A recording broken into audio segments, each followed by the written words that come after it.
Hello everybody, welcome back to my channel. Today I'll be making my first guide video on the newly released Souls game Elden Ring Nightreign. So I do understand a lot of people's frustrations with some aspects of the game, particularly the new addition of teammates, especially when you get newer players in your lobby. Now, don't get me wrong, new players to the Souls franchise are great and something I'm always excited to see, but sometimes when you just want to win against a boss that you've been going at for days on end, it might not be for you. So with that in mind, I've made this full solo expedition walkthrough tutorial for the very first mandatory expedition you'll get in Nightreign for Gladius. If you're having a bit of difficulty, this tutorial will be perfect for you, especially since you don't really need to rely on random teammates in order to beat this. So this tutorial doesn't apply to all players, obviously, just those who are maybe newer and need some extra pointers and tips so they can effectively enjoy the rest of the game's content after beating this boss. So the very first thing you want to do is now select Iron Eye as your character to play with, just at the character select table next to the round table if you're not familiar with it yet. He's currently the best class for what we want to do in this run and probably in general too. I'll explain why as we go. Once you've selected him, go and interact with the round table and start your expedition solo, which you can adjust in settings. I went too fast to see here because I already preset it beforehand, just before I found out I wasn't recording in the middle of a run. But I'd recommend watching my video entirely in the first place before you start your own run, just so you're not losing a lot of valuable time in your own run if you're trying to watch and play at the same time. The number one reason why I think playing solo is better than with a team, although many would find this an outrageous statement in the first place, is mainly because enemy health pools will be significantly lower and much easier to kill. So first thing when you load into the matches, you'll be riding a Spectral Hawk. The area where you land is always predetermined by the game, but you'll always land next to a weak enemy camp. Always clear out this enemy camp first, as it'll give you just enough levels to get to level 2. You're extremely vulnerable at level 1, and I'd really just recommend getting to level 2 as fast as possible. It'll give you more health and more damage to work with, and it's just better than running straight for a boss in the long run.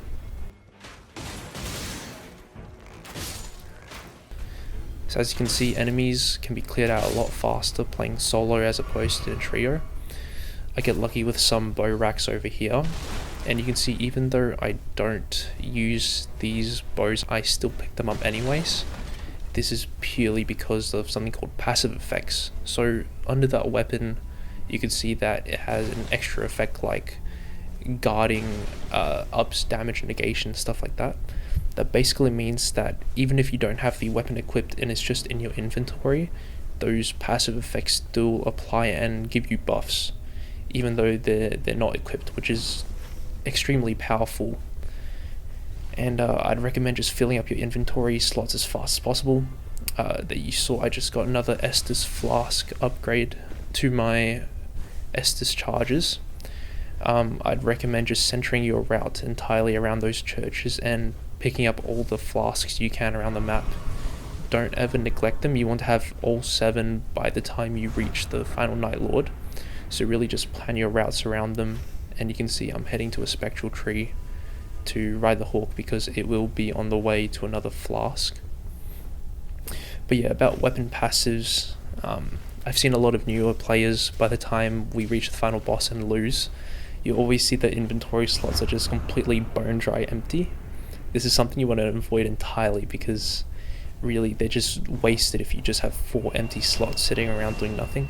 You really just want to fill them up with as many weapons as possible and get as many passive effects as you can possibly have, which obviously correspond towards your playstyle and your class.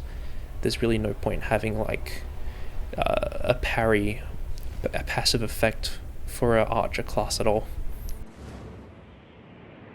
So you can see that I've targeted this location. If you saw on the map just now, it had a holy element icon next to it. The boss we'll be fighting, Gladius, is weak to the holy element, which is why I specifically chose this ruin to farm first, is because I wanted a holy weapon to fight him with. Now you will have to kill the bosses in these areas to get the holy weapons, but thanks to single player, the bosses have much more manageable health pools. As you can see, I'm already done a huge chunk of damage just using light attacks only.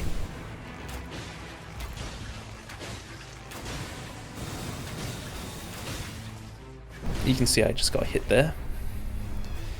But really just keep your distance, nibble away at their health. It'll take an incredibly short amount of time to finish them off.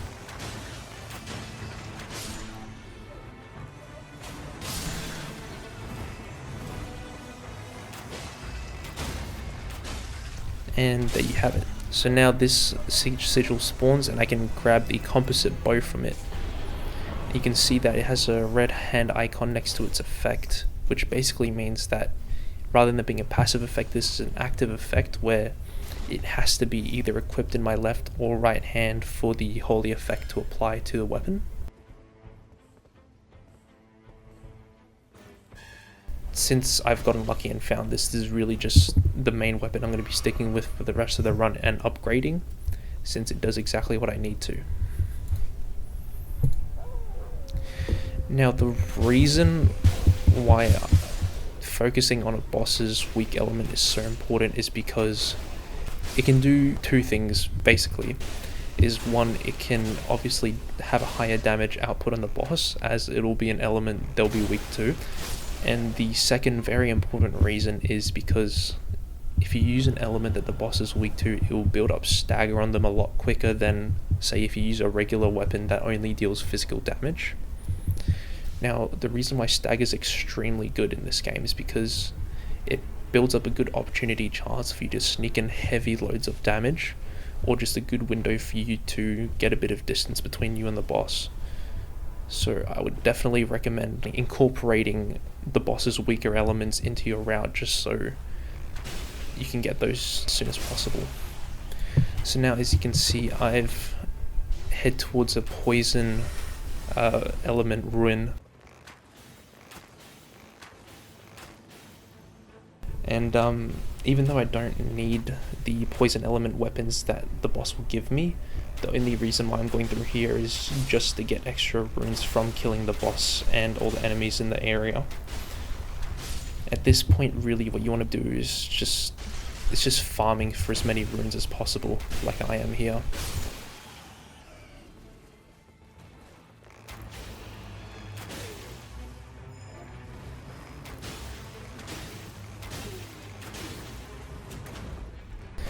You just saw me use my ultimate there, so basically just summons a huge great bow and arrow. That's another thing I've seen a lot of newer players do, is they'll hold on to their ultimates or skills for a very long time. Don't be afraid to just spam your skills and ultimates as soon as you get them. You recharge them very, very fast, and not using them is like putting yourself at a very, very big disadvantage. And it'll just like slow down your efficiency in general.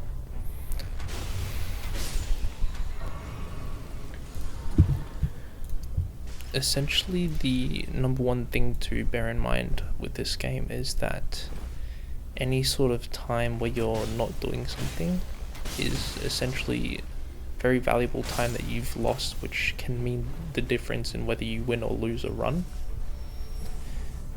And I know this contradicts a lot of traditional Soul games where it's like much preferred to take your time exploring and to just make sure you very thoroughly go through everything. But in Nightreign it's more sort of fast-packed, action-paced, where you really just want to be doing something every single second, and if you're not, it's really just wasted time and you're not playing as efficiently as you could be in terms of being able to beat the final boss when it comes to that moment.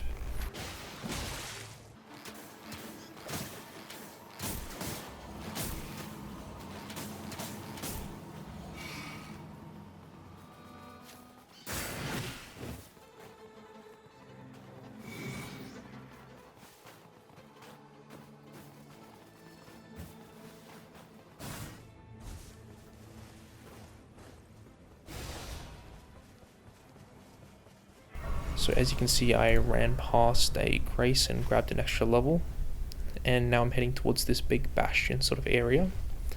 Now I definitely suggest don't go into the bastion. You will get absolutely wrecked by these giants on the roof, which just launch these big flaming pods at you that can one-shot you. If you're going to go here at all, just stay near the entrance and kill these knights for some extra runes. Don't go any further than this or you will get heavily punished. So as you can see, I'm just picking these guys off. They give me 8,000 runes each, so it's a very, very good number. Just making sure I'm keeping a safe distance. And you saw earlier that I did use my ultimate as well on one of them. And you can see by now, it's already almost halfway charged again. So you can see what I mean when I say that ultimates and skills recharge extremely fast, and you should really just spam them whenever you get them rather than saving them for special occasions. And now you can see on my map that I am currently heading towards a mine shaft, which is next to a church. So the reason why I'm going to this particular mine shaft is because it is next to the Estus upgrade church that I mentioned from before. And like I said, just plan your runs around these churches as they're so important for keeping your survivability up.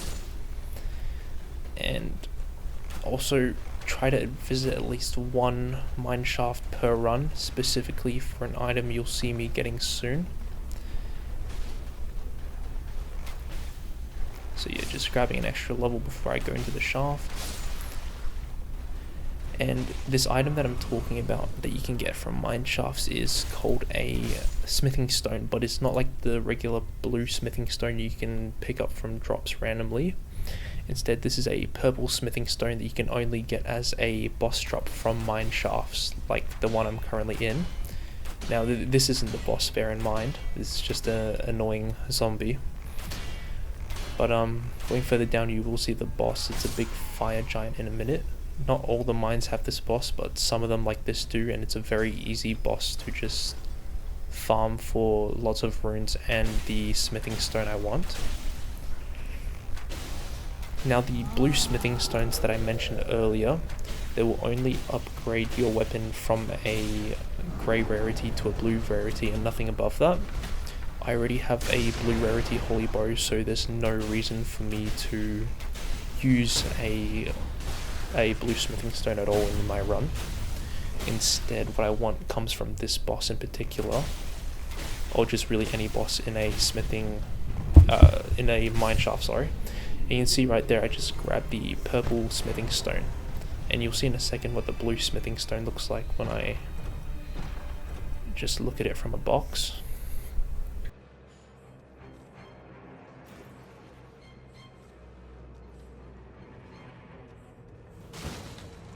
So yeah, right there, there's the blue smithing stone. That's the one I don't need because my weapon's already blue rarity.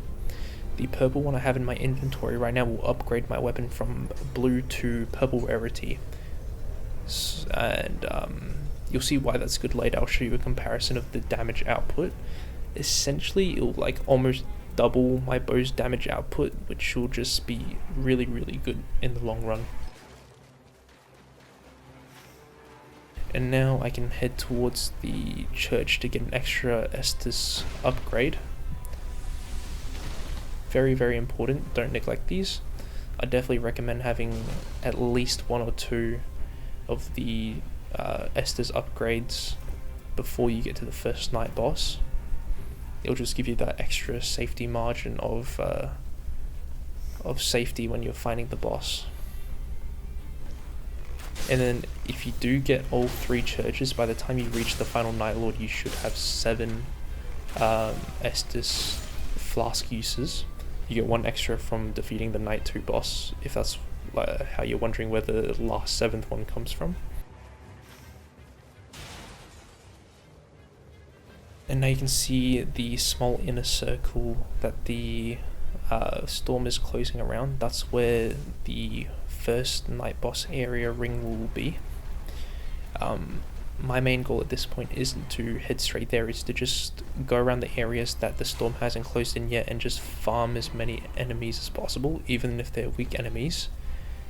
Runes are runes, so you just want to get as many of those as possible, as 10,000 or so could really be the difference in getting an extra level or not in your final boss fight.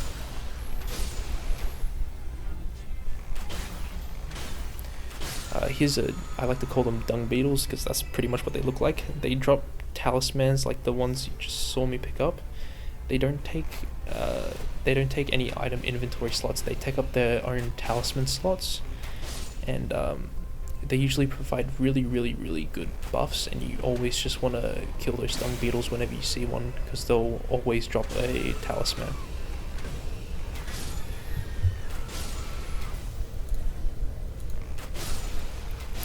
So yeah, just killing these last final enemies around the arena just before it closes. And now comes for the first night boss fight. That big booming sound cue you just heard and these guys spawning in purple mist basically means that these are the pre-night boss fight.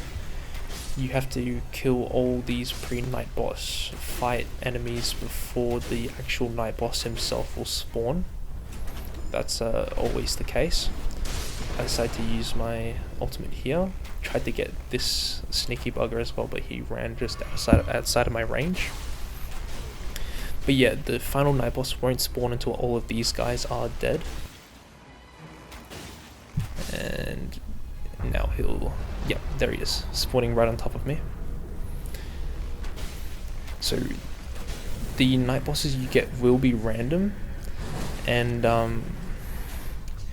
I think really you should be fine no matter what. The only boss that I'd say you get really unlucky if you do end up getting is probably the Tree Sentinels, because the Tree Sentinel has 2 Royal Cavalrymen as well, and all 3 of them will be charging at you on horsebacks, and it'll just be an absolute nightmare to deal with as a solo player. But this ball-bearing hunter I have here is one of the better bosses you can get. As you can see, I was playing a little clumsy and I got hit by his floating sword every time. If you're better at dodging than I am, you can do this boss entirely 0 hit.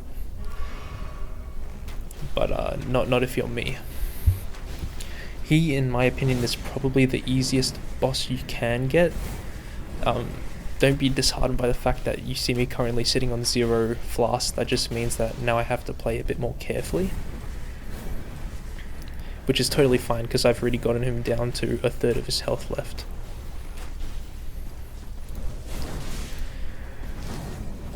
So yeah, now I just play it safe, keep my distance, don't get hit by that shoulder charge you just saw him do. That will send you flying and just absolutely like delete a huge chunk of your HP.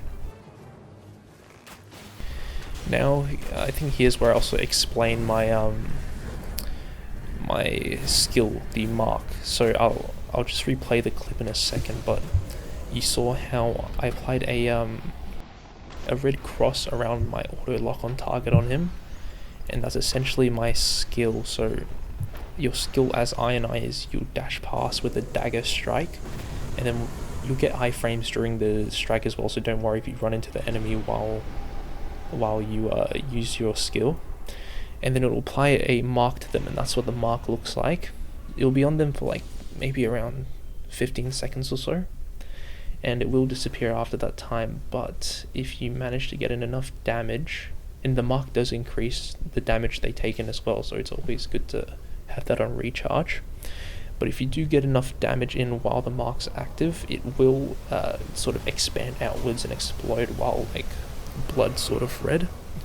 And what it basically does is just deals a huge burst of damage to whatever enemy it's on, and it will usually stagger a boss like 90% of the time because it'll just do that much damage.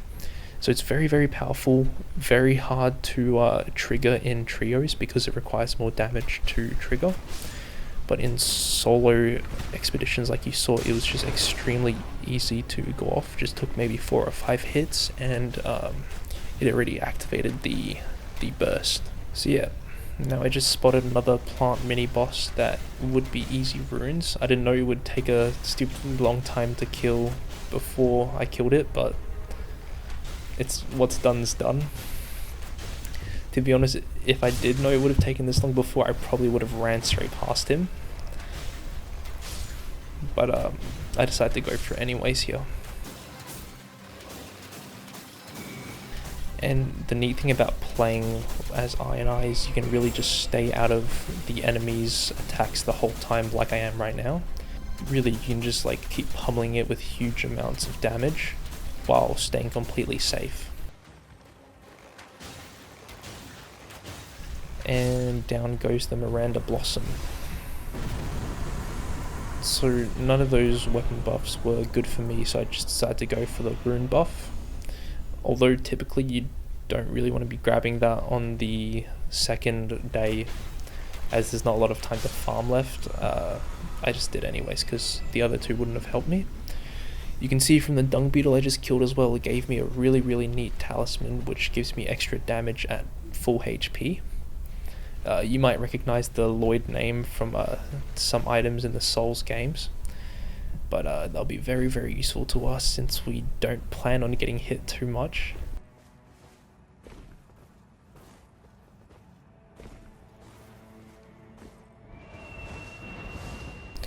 So yeah, now I'm making full use of my Spectral Hawk. Just see where you want to go, see if there's a Spectral Hawk that takes that route. Always use them as much as possible because you can see how fast I'm covering so much distance.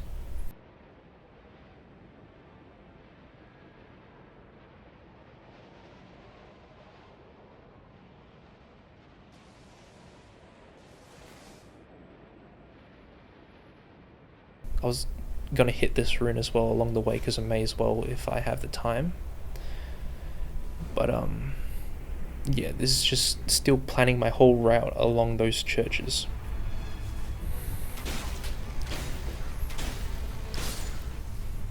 So yeah, as you can see, I already have the boss aggroed on me, but I'm still taking my time to just clear out the other smaller enemies first so they don't come up and stagger me before the boss attacks and I try to roll. Now I haven't actually fought these guys in particular before, but at the time they seemed okay, so I thought, okay, I may as well commit to these guys. They're taking good chunks of damage and also relatively easy to dodge.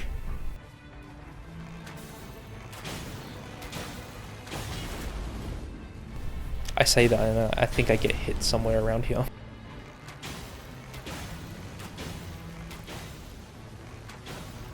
So yeah, can completely pummel him through his fire breath attack, and he basically can't do anything except just watch as we stick arrows into him. Yeah, so here I get greedy and then I get hit by a thrust attack. As soon as you get hit, you can see like took away half my health bar. Focus on getting out and healing so you can take another hit if you don't have any other choice. You really just want to be full HP at all times, just so you can tank a hit or two. So there's the first one down, and then the second one I spent a bit too much time looking for.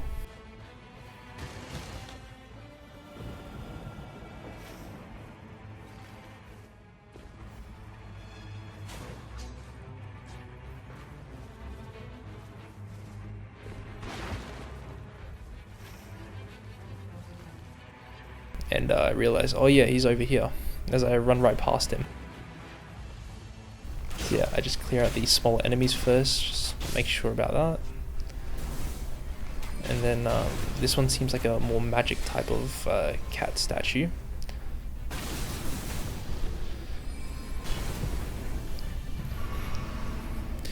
And the neat thing about Nightreign as well is if the battle gets too heated and you're taking a lot of damage, you can always just exit, cool off, go run to another race to recharge your flasks or get another upgrade. Not upgrade, level up, sorry. And nothing stopping you, like no fog walls or stuff. You just have the ability to go and do that. And so don't feel too committed to finishing off a boss right then and there. Especially if you need the extra flasks. Now you can also see there that I decided to use my ultimate while the boss had sent a bunch of his sort of soul darts at me. And basically ultimate and a lot of character skills, but like both of Iron Eye's, for example, both his dash and his ultimate give you immunity frames while you're performing the attacks. And they're super good to just completely tank hits. If you think you're probably going to get hit, just use one of those abilities and you'll completely nullify it. Pretty much just like a free get out of jail card if you have it. Now that doesn't mean just hold on to it forever until you look like you're going to get hit. Definitely use them whenever you have them, but it's just those rare occasions when you do have them and you are about to get hit, just use them. Especially if you're fighting a riskier boss. So there you saw I got my last Estus upgrade, and now I'm at 6 Estus, which is already really good. And now at this point, all I want to be doing is just farming for more runes as I head towards the second night boss. And so I'm trying to get all these areas that I won't have access to later, and just trying to farm them as much as I can. Because once the second night boss battle occurs, you'll get sent straight to the Night Lord chambers, and so you won't have a chance to farm these areas again, which is why I'm trying to pick them clean. Of course, these are weaker enemies, so I shouldn't have spent too much time on them as I did, when I could have just gone and fight a area boss. But who knows what past me was thinking. And so yeah, I'm at the second final sort of arena circle now, with the storm closing in, and it'll stop here for a while, so I have some time to go farm some extra runes now. Now I do find that merchant smithing table I was talking about earlier, which is what I'll be able to upgrade my blue bow to purple rarity now with. If you do have a grey weapon and you do have a purple smithing shard, just buy a blue smithing shard as well from the merchant, and I think it's for 6,500 runes, and then you should be able to upgrade your bow fully from grey to purple straight.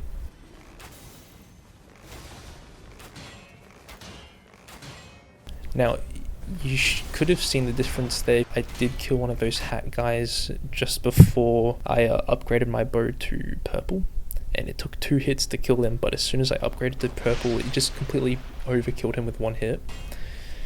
So that's really like the best sort of example I can give for the damage output on individual enemies, and like how much upgrading your bow does make a difference.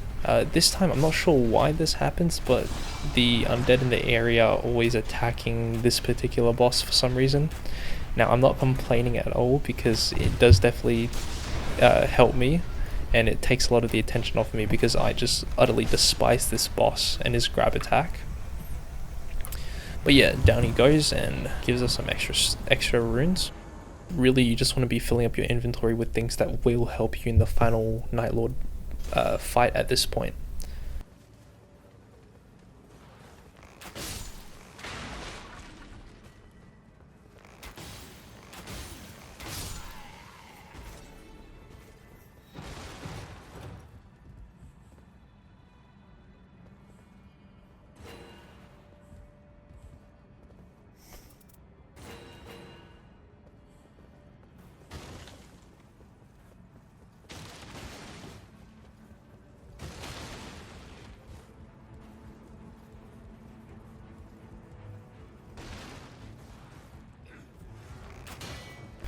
So yeah, I just quickly get rid of these guys so I'm not interrupted when I'm trying to loot my chests and stuff.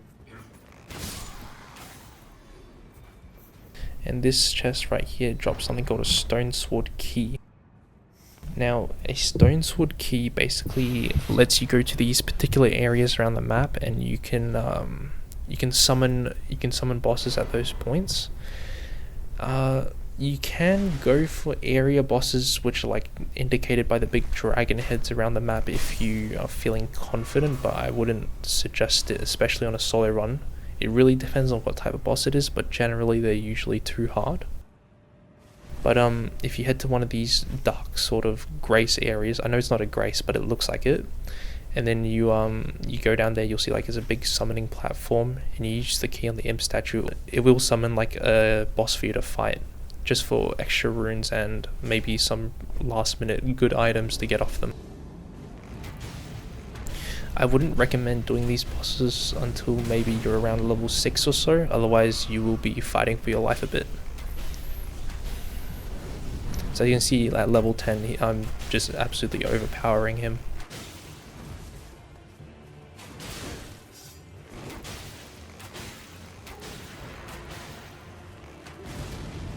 Too bad his fatso brother isn't here to save him, so we can just absolutely decimate him solo. Now he really likes throwing those fireballs when you fight him at range.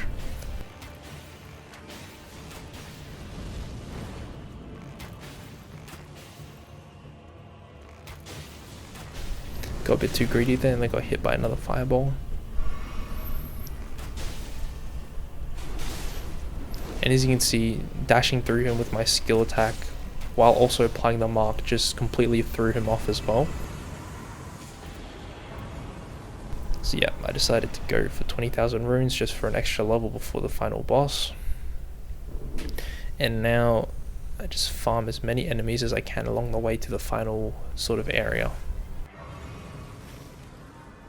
So that's another thing I forgot to mention with your skill as well, your dagger dash mark thing will send you straight through the enemies and also put you in a really good position to just either run away or keep firing arrows into their back, because once you get close enough to them to use your skill, they will most likely start a melee attack on you and just completely miss because you'll just be behind them at that point. So just bear that in mind. Your dagger attack is a very, very good sort of skill to get out of a tough situation, and just use that as much as you possibly can to avoid taking hits and also just maximizing damage in general.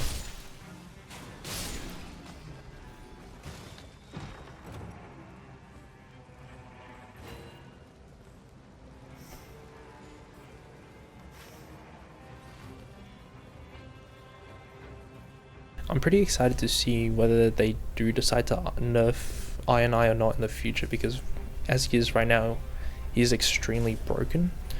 The only downside to him is really just his HP bar, but even that's not an issue if you're a more skilled player. So yeah, as you can see, this mini boss, pre-night boss fight is just going absolutely smoothly. I'm getting hit a few times, but my level gap makes it so insignificant that it does basically nothing to my health bar.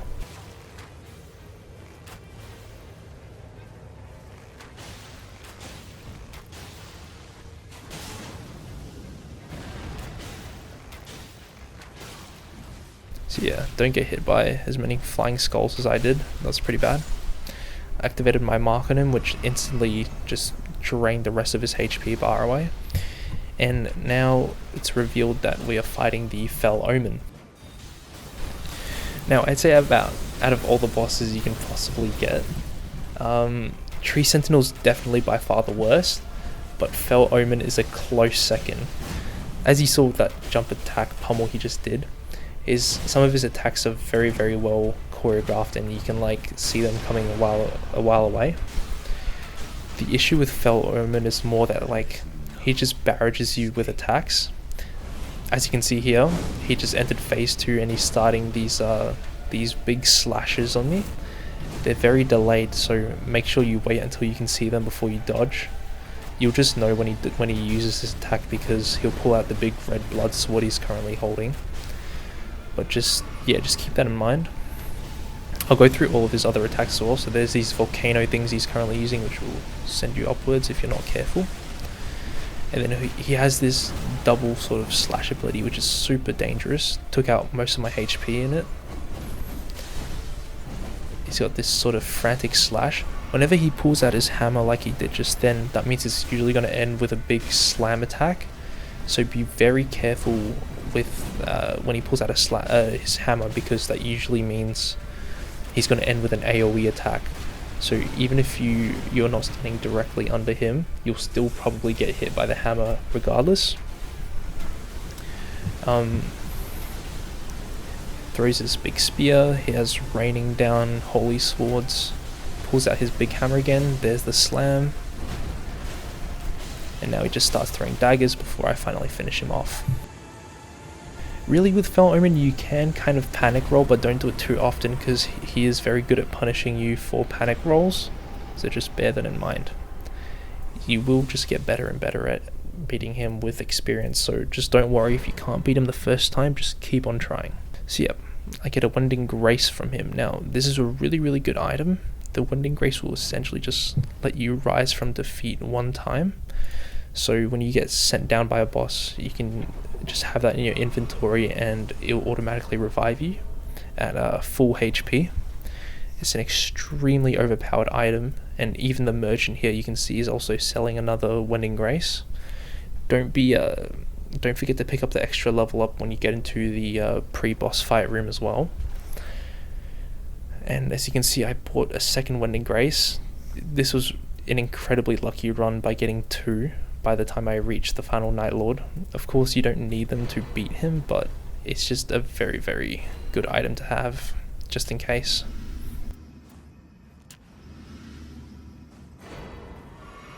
If you haven't found a merchant by that point as well, you can just obviously you have one sitting there, so you can go upgrade your weapons at that smithing table next to him, or you can buy a blue smithing stone from him if you really need to.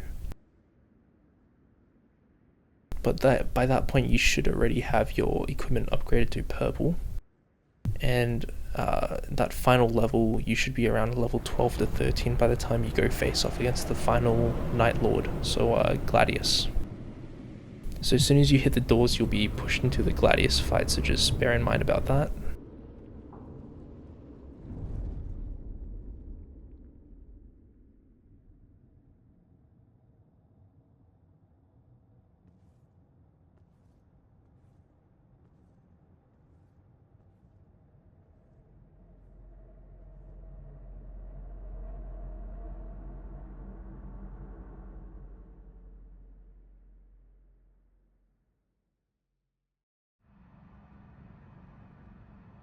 Now pretty much as soon as you start running down here, Gladius will spawn. There he is, the big 3-head dog. I'll explain all of his moves and just what to do in general. So as you can see, he's using a lot of melee attacks right now. There's a lot of biting and then a lot of shoulder bashing. Here is his sword. Now this is the sword from hell. All the moves that come from his sword are absolute like nightmare fuel. There you just saw a 360 sword spin. That is by far, in my opinion, his hardest attack to dodge. As you saw, I was just out of range of getting hit by it, so I didn't have to worry about it. But that attack in particular, I'd say, is one to definitely watch out for and just stay out of range, because even if you do try to dodge it, chances are you will get hit. Almost every single player I've seen versus him has gotten hit by that in every single match, even me, consistently. His sword slam, you also saw, that one's okay, it's not too hard to dodge. All his bites and shoulder slams are also very easy to dodge. He has a long wind up and then a big dash, so you can definitely see those coming miles away. And here it is. So he turns into a fireball, the fireball splits into 3, and then there are 3 wolves that will come after you. My main advice during this sort of sequence is to just avoid them at all costs and just try not to get hit. Just run away, dodge, and do all that. So as you can see, even running away, one of them managed to sneak up behind me and punish me heavily with a big old chomp. Just keep your eyes on them at all times. Really the main 2 attacks they'll do is that sort of jump bite that you saw me get hit by again, and also that fire breath you just saw the one with the sword do. The one with the sword will have some extra sword attacks, but he typically doesn't do it a lot. Just make sure you're out of range with that one, and there you go, he goes back into his regular form. This is when you want to start doing more damage against him again. So only when he's in his 3-headed dog form is really when you have a good chance to put in damage. While he's in his 3-dog form, sort of like split like just then, that's really like not a great time to be doing anything to him other than just focusing on staying alive, because you will just get absolutely punished if you do waste any stamina doing anything else. So there's another sword 360. I got lucky by staying out of his range again. One of the perks of playing Iron Eye. And you can see I'm just loading arrows into him. So now he splits into 3 again. He will do this minimum 2 times during this fight. I'm not sure if it's because of his health bar or just from how long it takes to defeat him. But typically you will see this twice. So once again, just focus on staying alive. This is really the only time you should be using Estus. But as you can see there, when that dog on the right tried to charge me, and I kept shooting at him, my holy bow pretty much staggered him, which interrupted his attack. Now you can see I actually went down here. This was just purely from my own clumsiness. It was a very late night and I was very tired. But my Wending Grace definitely saved me there. If you're good enough, you won't need to use the Wending Grace at all, and you probably have like maybe 5 or so flasks left. It's just, I was playing very clumsily this particular day. I even got hit by that attack. So when he gets near death, he gets a bunch of new moves in his moveset as well. One of them was that big fire thing as well.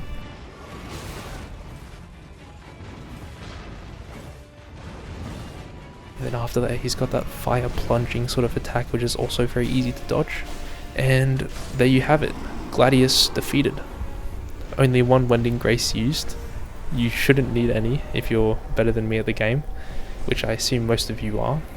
And yeah, completely soloed, easy as.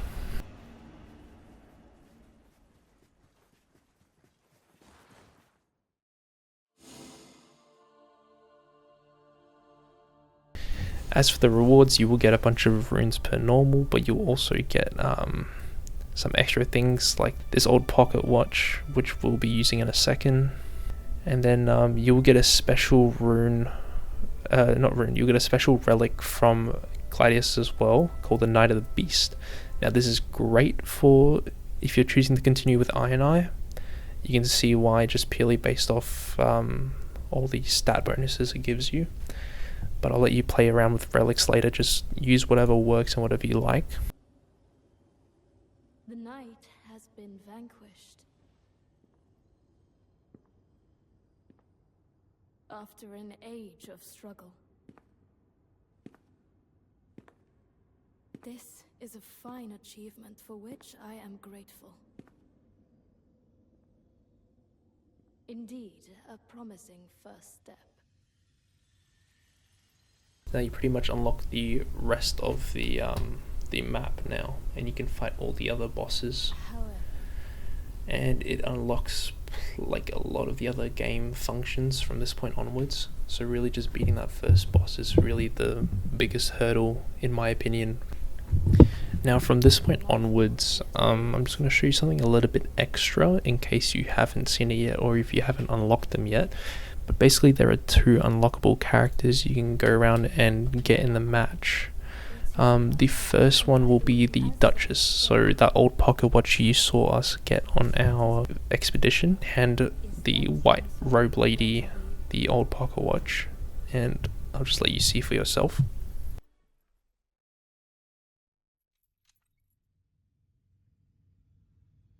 thank you.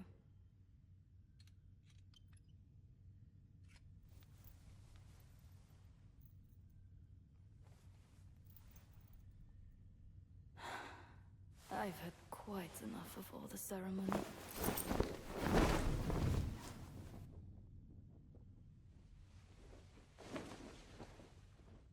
No, I'm ready to get my hands dirty.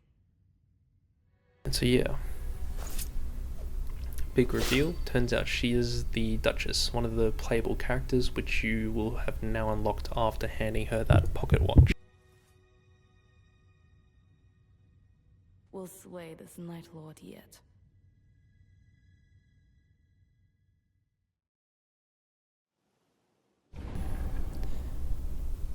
Now, once you've unlocked the Duchess, you can unlock the second character straight away as well. When you go Hold on, I'm just changing my relics right now. I'd recommend putting that on straight away if you're still playing Iron Eye. Extremely powerful relic to have. And basically, so yeah, what you can do now is you can head straight over here to this this pot merchant guy in your base, and you can now buy an item called the besmirched frame from him. You don't have to equip it or anything, you can just have it in your inventory. It's typically tailored towards heavy classes, as you can see here. Taking attacks improves attack power and such. That's all very heavy class sort of attributes. But now if you go this direction, you will find a phantom. And you can go ahead and have the option to touch the phantom to be transported. That is the phantom of the last unlockable character that we are going to get. So this area might look familiar to you. This is actually the tutorial boss room. But instead of Fell Omen, instead you'll see for yourself that your new enemy to be fighting will be the Revenant herself, so the playable character. So be careful, because she'll summon all three of her summons immediately like you saw. My opinion is to take off the small, faster one first, just absolutely laser him.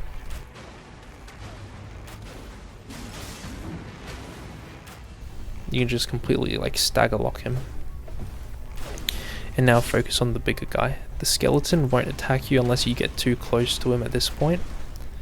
As you can see, my mark exploded and put him in a backstab state, so I went ahead and took advantage of that. And now once those two are dead, the skeleton will start attacking you with his long range attacks. So there's this big beam that he would have hit me if he was facing the right direction with. And here I just absolutely melt him. As you can see, my mark also did a huge amount of damage to him. And now once all three are dead, you can start focusing on the Revenant herself. Now she'll like to dodge your arrows a lot, but my philosophy is that if you shoot enough, eventually some will hit. And so here I decided to use my ultimate for a huge chunk of her health gone. Just keep spamming her, keep your distance, and use your dashes to get distance away from her, and also just put a bit extra damage in. So as you can see, she's already super low.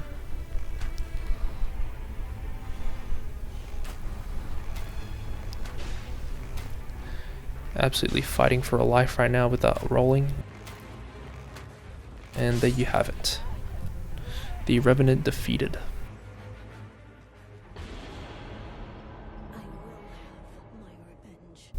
So at this point you'll be sent straight back to the round table, and you'll now have the Revenant available to play.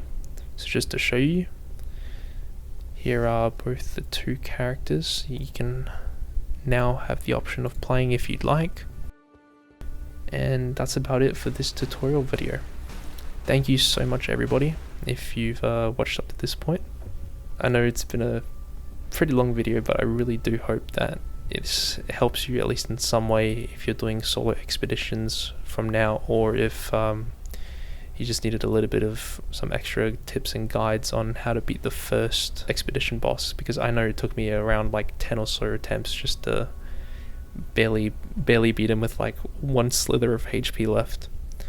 So yeah, if you don't beat him on the first try, don't be disheartened. It's really a process about just trying again and again and just getting better and better as you have more and more attempts. It can be frustrating, but as long as you just keep a positive mindset, you will get better, and eventually it'll be an absolute walk in the park for you. So yeah, that's about it for this video. Thank you so much for watching. I'll see you all in the next video. Ciao.